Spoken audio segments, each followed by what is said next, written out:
ये हूँ Anand Vihar Jatni municipality 11 number ward रे ये जगह कम्युनिटी हॉल और गाड़ी पार्किंग करने सरकार ए जगह को योजना करते 11 नंबर वार्ड बासिंदा माने जटणी थाना रे द्वारस्थ हेले से प्रभावशाली व्यक्ति ठार ये जगह आना ये जगह कम्युनिटी हॉल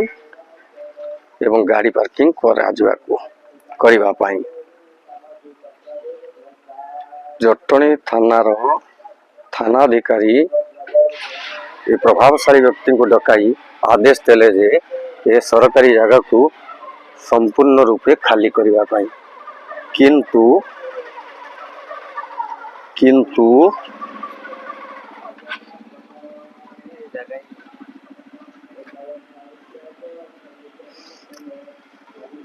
किंतु से माने खातिर कले नहीं।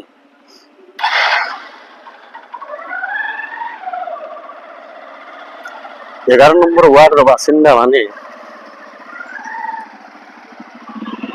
जटणी म्युनिसिपालिटी चेयरमैन को डकाई जटणी म्युनिसिपालिटी चेयरमैन को निवेदन करिया परे सेल्स Jatni executive officer municipality executive officer अमीन डकाई मपाचुपा कराइले मपाचुपा कराइबा परे मध्य जगह खाली होला नहीं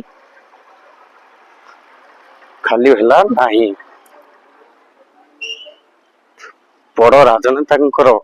हाथ से प्रभावशाली व्यक्ति मुंड उपरे रही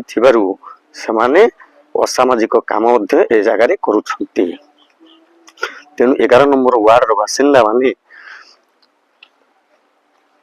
सरकार को निवेदन करुछंती जे ये जगह तुरंत खाली करी कम्युनिटी हॉल एवं गाड़ी पार्किंग यही स्थान रे करा जाऊ।